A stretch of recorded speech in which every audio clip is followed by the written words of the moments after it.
Il y a 3 ans, Sarah était sur le point d'abandonner ses études de médecine. Malgré 12 heures de revision quotidienne, elle n'arrivait pas à retenir les milliers de termes anatomiques nécessaires pour ses examens. Ses parents avaient investi 80 000 € dans ses études et elle était au bord de la crise de nerfs. Puis, en une seule soirée, tout a changé. Un ami lui a montré une technique si simple qu'elle a d'abord cru à une blague. Cette technique lui a permis de mémoriser 200 termes anatomiques complexes en moins de 2 heures. Le lendemain, elle se souvenait encore de tout, parfaitement dans l'ordre. Aujourd'hui, Sarah est chirurgienne. Elle a terminé major de sa promotion avec une moyenne de 18,5 sur 20. Et elle attribue tout son succès à cette technique révolutionnaire que 99% des étudiants ignorent totalement. Cette technique, elle repose sur un secret que votre cerveau garde jalousement. Un pouvoir que vous utilisez déjà tous les jours sans même vous en rendre compte. Un super pouvoir caché qui dort dans votre tête depuis votre naissance, mais que notre système éducatif n'a jamais pris la peine de vous enseigner.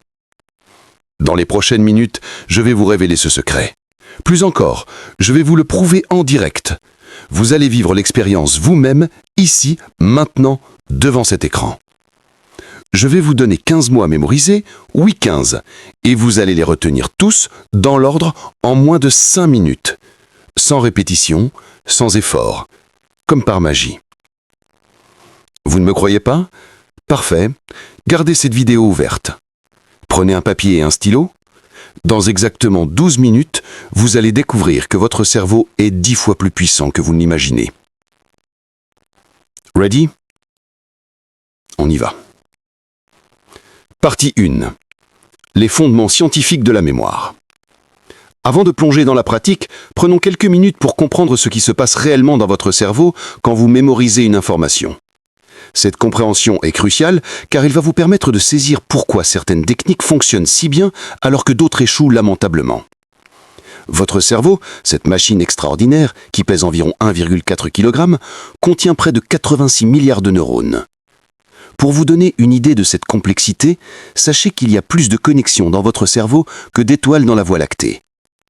Et c'est justement grâce à cette complexité inouïe que vous pouvez mémoriser une quantité phénoménale d'informations.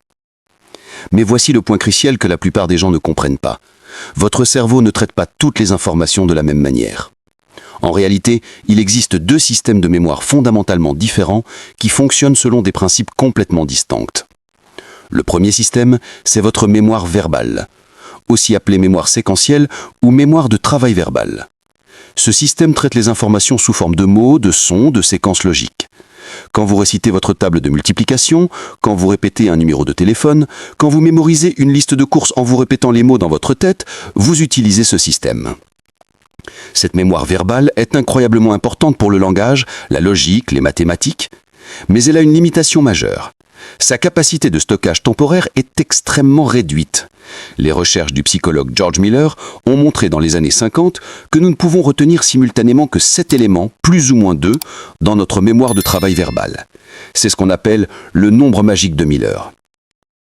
Concrètement, cela signifie que si je vous donne une liste de 15 mots à mémoriser en utilisant uniquement votre mémoire verbale, vous allez probablement en oublier la moitié, et ceux que vous retiendrez seront souvent mélangés dans le désordre. Mais voici où les choses deviennent fascinantes, votre cerveau possède un deuxième système de mémoire, radicalement différent et infiniment plus puissant. C'est votre mémoire visuelle, aussi appelée mémoire spatiale ou mémoire imageante. Ce système ne fonctionne pas avec des mots ou des concepts abstraits, mais avec des images, des scènes, des histoires visuelles. Et contrairement à votre mémoire verbale, sa capacité est pratiquement illimitée. Pensez-y un instant. Combien d'images différentes pouvez-vous reconnaître? Combien de visages, de paysages, d'objets, de scènes de films pouvez-vous identifier instantanément? Les neuroscientifiques estiment que vous pourriez reconnaître plusieurs millions d'images différentes. Lionel Standing, un chercheur canadien de les années 70, a mené une expérience extraordinaire où il a montré à des participants 10 000 images différentes, à raison d'une image toutes les 5 secondes. Quelques jours plus tard, les participants étaient en capacité de reconnaître avec une précision stupéfiante lesquels ils avaient déjà vus. Cette capacité phénoménale s'explique par l'évolution de notre cerveau. Pendant des millions d'années, nos ancêtres ont survécu grâce à leur capacité à mémoriser visuellement leur environnement. Se souvenir où se trouvaient les sources d'eau, quels fruits étaient édibles, comment reconnaître les prédateurs, comment retrouver le chemin du campement. Votre cerveau visuel est donc optimisé pour traiter, stocker et récupérer des informations visuelles avec une efficacité redoutable. Mais voici le problème. Notre système éducatif moderne nous a conditionnés à utiliser presque exclusivement notre mémoire verbale. On nous apprend à mémoriser par répétition, par acronyme, par association de mots. Résultat, nous n'exploitons qu'une fraction infime du potentiel réel de notre cerveau. C'est exactement comme si vous possédiez une Ferrari, mais que vous l'utilisiez uniquement en première vitesse. Vous avancez, certes, mais vous passez complètement à côté de la puissance extraordinaire qui sommeille sous le capot. Partie 2. Démonstration pratique. Le test de la mémoire verbale. Maintenant que vous comprenez la théorie, passons à la pratique. Je vais vous faire une démonstration en direct qui va vous prouver concrètement la différence entre ces deux systèmes de mémoire. Cette expérience va probablement vous surprendre, peut-être même vous choquer. Préparez-vous, car nous allons commencer par tester votre mémoire verbale. Je vais vous donner une liste de 10 mots simples, des objets du quotidien que vous connaissez parfaitement. Votre mission est simple. Écoutez attentivement et essayez de retenir le maximum de mots possible.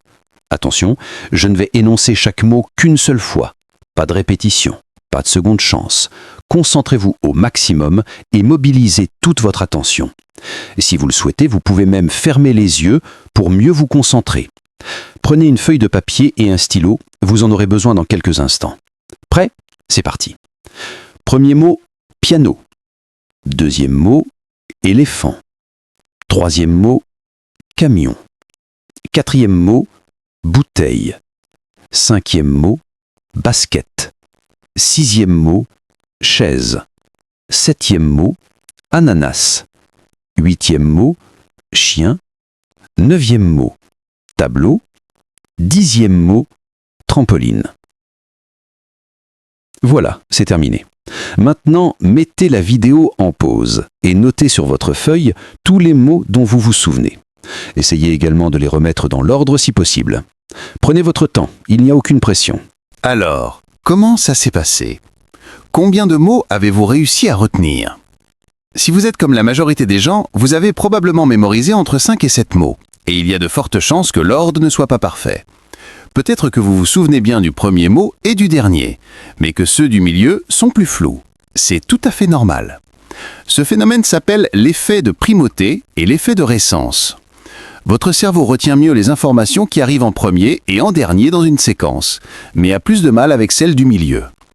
Vous avez peut-être aussi remarqué que certains mots vous ont complètement échappé, même si vous les connaissez parfaitement. Ce n'est pas un problème de vocabulaire ou d'intelligence, c'est simplement la limitation naturelle de votre mémoire verbale. Ne vous découragez pas si vos résultats ne sont pas extraordinaires. Ce que vous venez de vivre, des millions de personnes l'expérimentent tous les jours. C'est exactement pour cette raison que tant d'étudiants ont l'impression de ne pas avoir de mémoire ou d'être nuls pour retenir les choses. La vérité, c'est qu'ils utilisent simplement le mauvais outil. C'est comme essayer de visser une vis avec un marteau. C'est possible, mais c'est inefficace et frustrant. Mais rassurez-vous, car maintenant, nous allons découvrir l'outil approprié. Et là, vous allez voir que votre cerveau est capable de performances absolument extraordinaires. Préparez-vous à être surpris. Partie 3. Démonstration. Le pouvoir de la mémoire visuelle. Maintenant, nous allons passer au test de votre mémoire visuelle. Et préparez-vous car cette fois, les règles du jeu vont complètement changer. Cette fois-ci, je ne vais pas simplement vous énoncer une liste de mots isolés. À la place, je vais créer pour vous une histoire visuelle, un véritable film mental que vous allez pouvoir projeter dans votre esprit. Votre rôle sera de vous laisser porter par cette histoire, de la visualiser le plus intensément possible comme si vous regardiez un film au cinéma. Voici les consignes cruciales pour que cette technique fonctionne parfaitement. Premièrement, laissez libre cours à votre imagination. Plus les images seront vives, colorées, exagérées, bizarres même, mieux elles se graveront dans votre mémoire. Deuxièmement, n'essayez pas de mémoriser les mots eux-mêmes. Concentrez-vous uniquement sur les images, les scènes, les actions. Les mots viendront naturellement quand vous revisionnerez mentalement le film. Troisièmement, engagez tous vos sens. Ne vous contentez pas de voir les images, entendez les sons, sentez les odeurs, ressentez les textures et même les émotions des personnages. Si vous le pouvez, fermez les yeux pendant que je raconte l'histoire. Cela vous aidera à mieux vous concentrer sur vos images mentales sans être distrait par l'écran.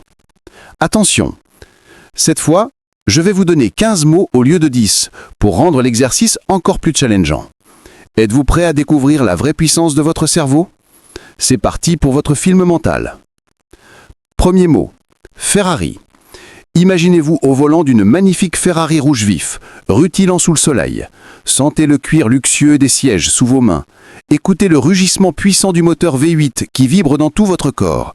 Vos cheveux volent au vent, la musique résonne à fond, vous ressentez cette sensation enivrante de vitesse et de liberté absolue. Cette Ferrari file sur une route de montagne, les pneus grissent dans les virages. Deuxième mot, poulet géant.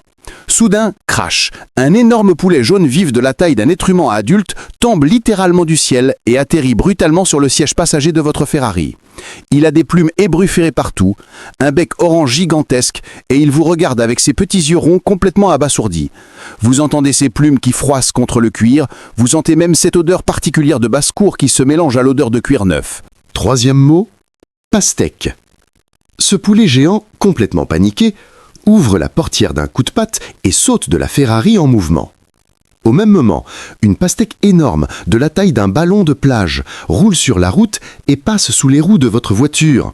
Splatch! Elle éclate et des litres de jus rouge et de pépins noirs éclaboussent partout.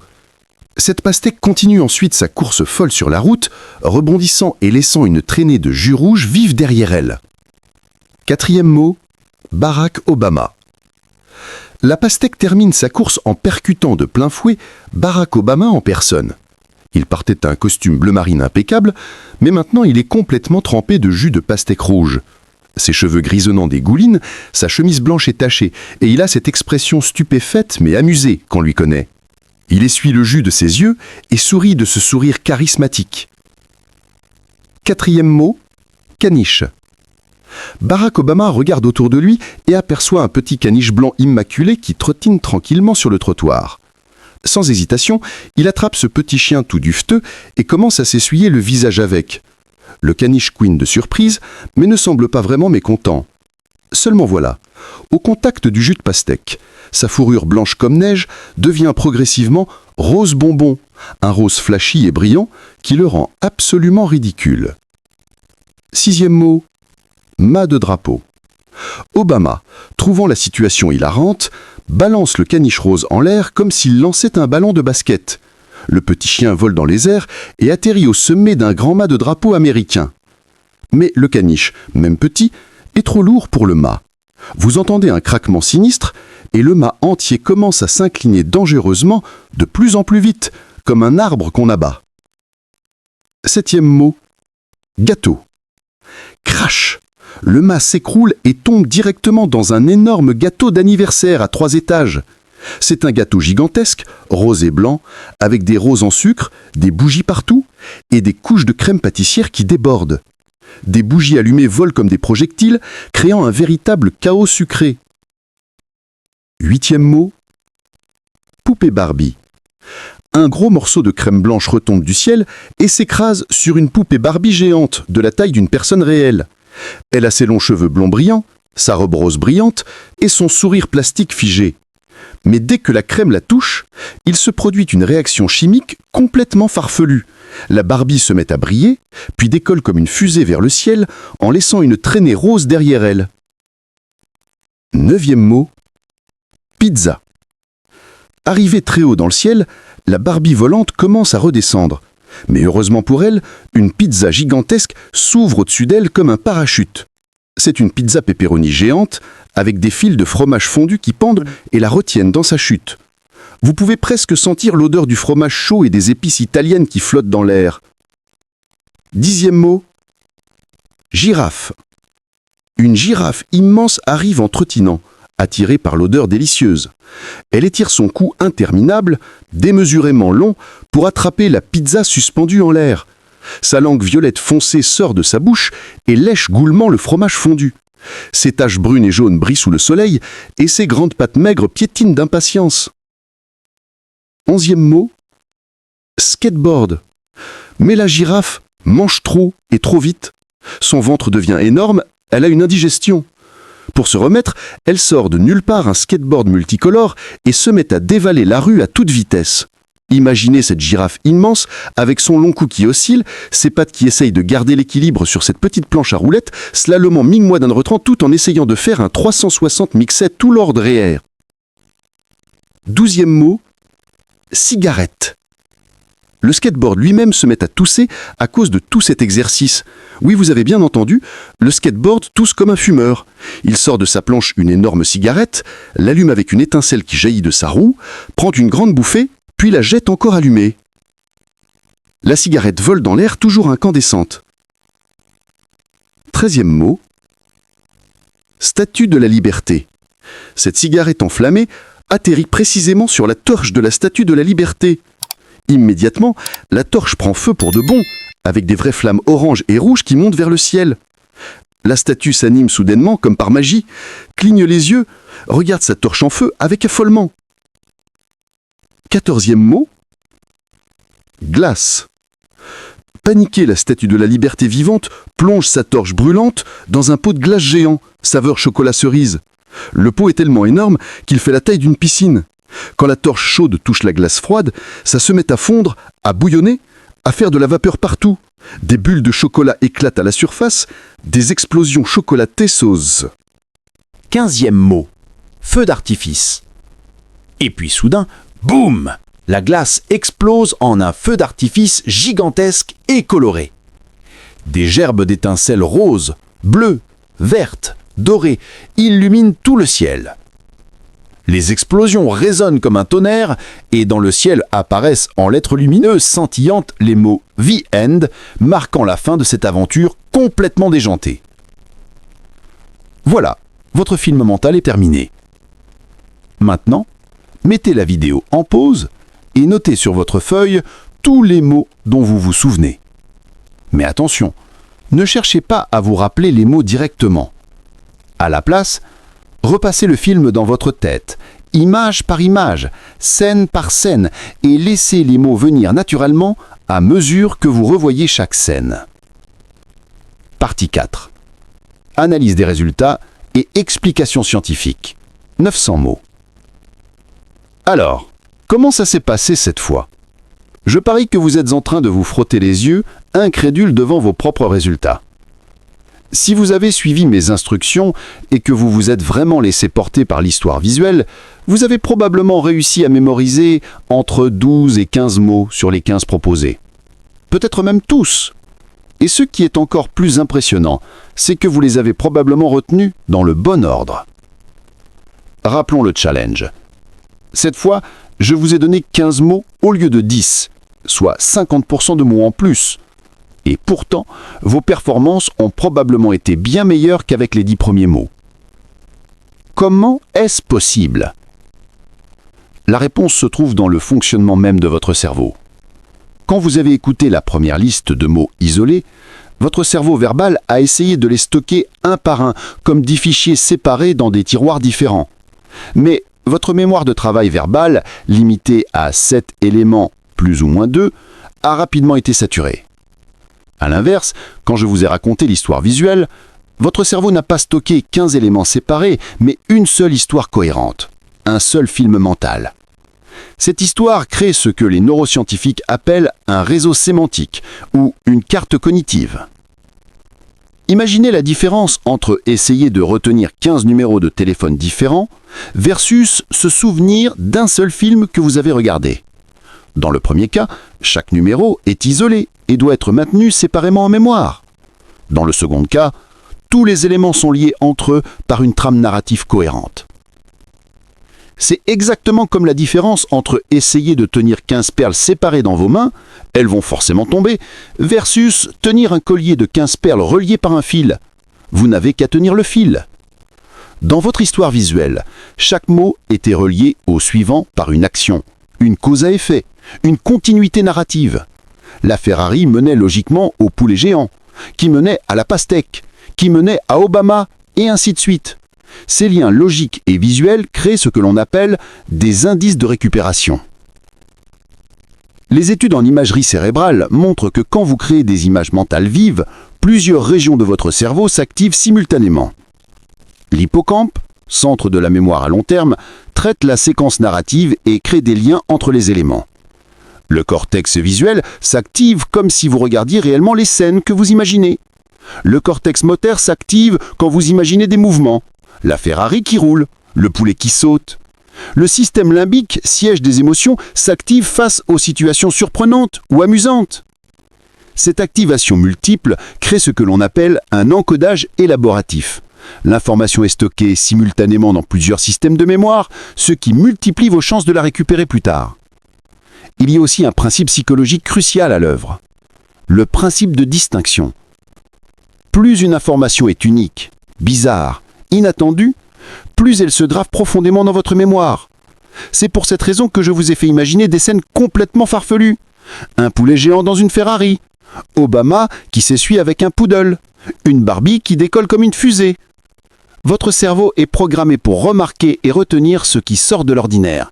Dans la nature, cette capacité était vitale pour la survie. Se souvenir des événements inhabituels pouvait ainsi signifier la différence entre la vie et la mort. C'est ce qu'on appelle l'effet von Restorff ou effet d'isolement. Dans une série d'éléments similaires, celui qui se distingue sera mieux mémorisé. En rendant chaque élément de votre histoire visuellement distinctif et émotionnellement marquant, nous avons exploité ce principe naturel de votre cerveau. Enfin, il y a une différence fondamentale entre mémoire sémantique, les faits isolés, et mémoire épisodique, les événements vécus. Votre cerveau excelle dans la mémorisation d'épisodes, d'histoires, d'expériences. C'est pourquoi vous vous souvenez parfaitement de votre dernier anniversaire ou de votre premier jour d'école, mais vous avez du mal à retenir une liste de dates historiques.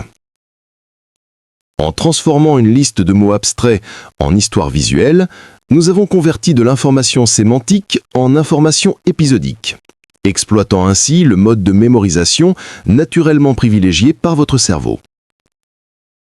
Maintenant, je suis vraiment curieux de connaître vos résultats. Partagez-nous en commentaire combien de mots vous avez retenus avec la mémoire verbale et combien avec la mémoire visuelle. N'hésitez pas à détailler votre expérience. Qu'avez-vous ressenti? Quelles images vous ont le plus marqué?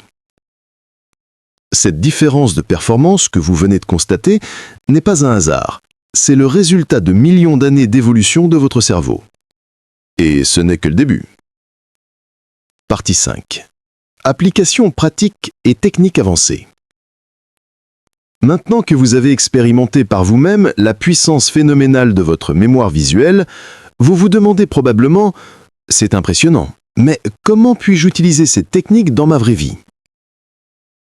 Excellente question. Car ce que vous venez de découvrir n'est pas juste un tour de passe-passe mental, c'est un outil révolutionnaire qui peut transformer votre façon d'apprendre, de travailler et même de vivre au quotidien. Imaginez pouvoir mémoriser instantanément votre liste de courses, même si elle contient 20 articles différents, sans jamais avoir besoin de la noter. Imaginez retenir parfaitement le nom de toutes les personnes que vous rencontrez dans une soirée networking ou une réunion professionnelle. Imaginez maîtriser parfaitement une présentation de 45 minutes sans notes, en gardant un contact visuel constant avec votre audience.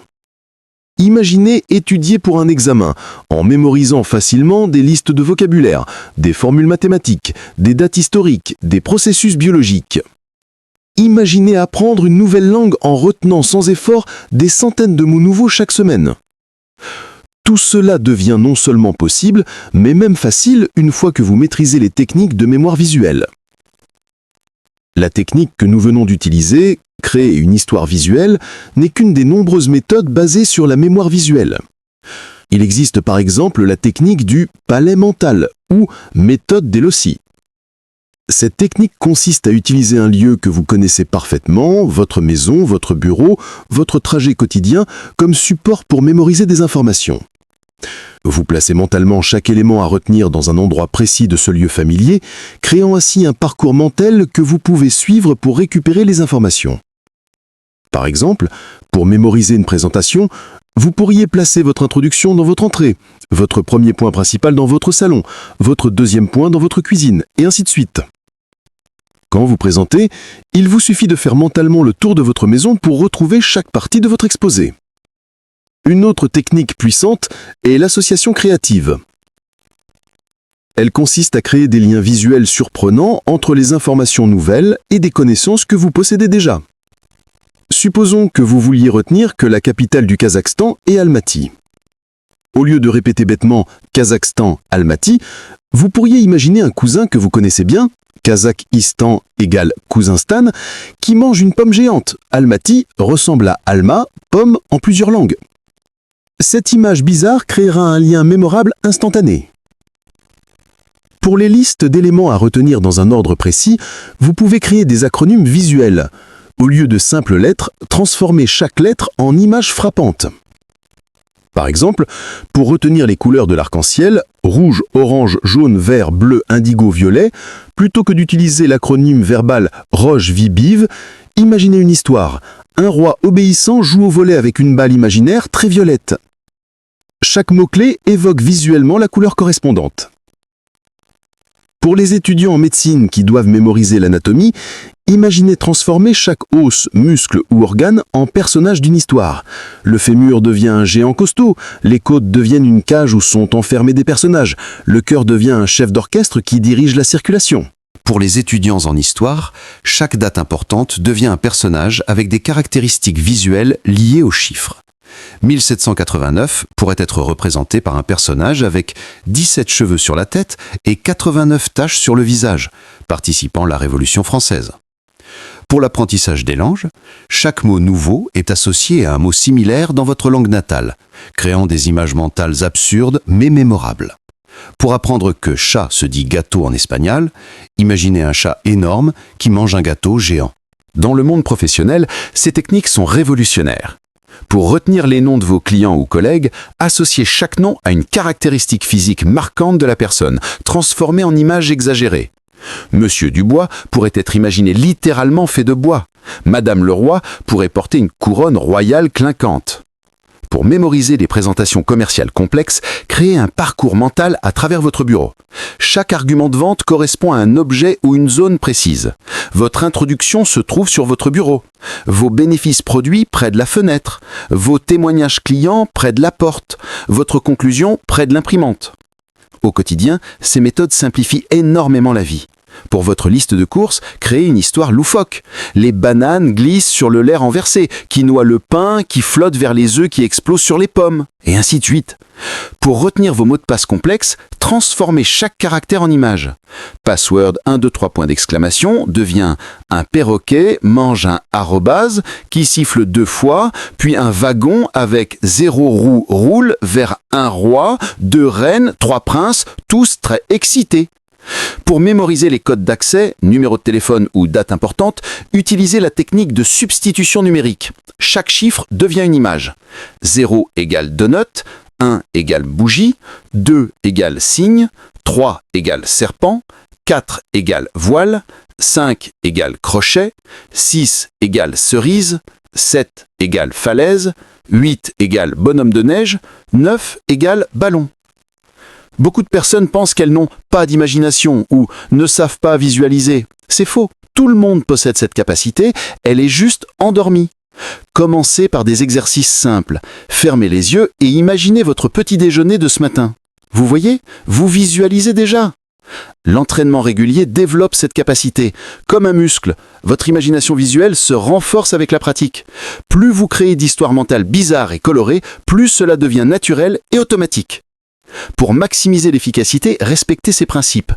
Exagération, plus c'est gros, coloré, bruyant, mieux c'est mémorisé. Mouvement, les images statiques s'oublient, les actions se retiennent. Émotion, drôle, surprenant, choquant, gravera plus profondément. Personnel, intégrez-vous dans l'histoire ou utilisez des personnes connues. Multisensoriel, voyez, entendez, touchez, sentez mentalement. L'idéal est de développer vos propres systèmes personnalisés. Créez votre bibliothèque d'images mentales pour les concepts récurrents. Si vous étudiez souvent la biologie, développez des personnages fixes pour représenter les différents éléments. L'oxygène devient toujours le même super-héros en bleu. Le carbone, un personnage noir en forme de diamant, etc. Cette personnalisation rend les systèmes encore plus puissants car ils s'appuient sur vos références culturelles, vos souvenirs personnels, votre univers mental unique. Nous voilà arrivés au terme de cette exploration fascinante de votre potentiel cérébral caché. En quelques minutes seulement, vous avez découvert et expérimenté par vous-même une capacité que vous possédiez déjà, mais que notre système éducatif ne vous avait jamais appris à utiliser. Rappelez-vous vos résultats de tout à l'heure. Avec votre mémoire verbale traditionnelle, vous avez probablement retenu 5 à 7 mots sur 10. Avec votre mémoire visuelle nouvellement éveillée, vous avez mémorisé 12 à 15 mots sur 15, soit plus du double d'efficacité. Cette différence spectaculaire n'est que la pointe de l'iceberg. Imaginez ce que vous pourriez accomplir en développant systématiquement ces techniques dans tous les domaines de votre vie. Études, travail, développement personnel, apprentissage de nouvelles compétences. Imaginez-vous, dans 6 mois, maîtrisant parfaitement ces techniques. Vous apprenez une nouvelle langue à vitesse grand V, mémorisant 50 nouveaux mots par jour sans effort. Vous brillez dans vos présentations professionnelles, captivant votre audience sans jamais regarder vos notes. Vous impressionnez vos amis en retenant instantanément les noms de dizaines de nouvelles personnes lors d'événements sociaux. Cette vision peut devenir votre réalité. Les techniques que vous avez découvertes aujourd'hui ont été utilisées par les plus grands orateurs de l'histoire, par les champions de mémoire contemporains, par les étudiants les plus brillants du monde entier. Mais attention, comme toute compétence, la mémoire visuelle ne se développe qu'avec la pratique. Ce que vous avez vécu aujourd'hui n'est qu'un avant-goût. Pour transformer cet aperçu en véritable super-pouvoir, vous devez vous engager à pratiquer régulièrement. Commencez dès aujourd'hui. Utilisez la technique de l'histoire visuelle pour mémoriser votre prochaine liste de courses. Créez un palais mental pour retenir votre prochaine présentation. Transformez vos prochains apprentissages en aventures visuelles extraordinaires. Si cette vidéo vous a ouvert les yeux sur le potentiel phénoménal de votre cerveau, likez-la, partagez-la avec vos amis qui galèrent à mémoriser. Abonnez-vous à la chaîne et activez les notifications pour découvrir d'autres techniques révolutionnaires. En commentaire, partagez vos résultats et racontez-nous quelle image de l'histoire vous a le plus marqué. Votre témoignage inspirera d'autres personnes à libérer elles aussi leur potentiel cérébral. Maintenant, à vous de jouer. Votre voyage vers une mémoire extraordinaire ne fait que commencer.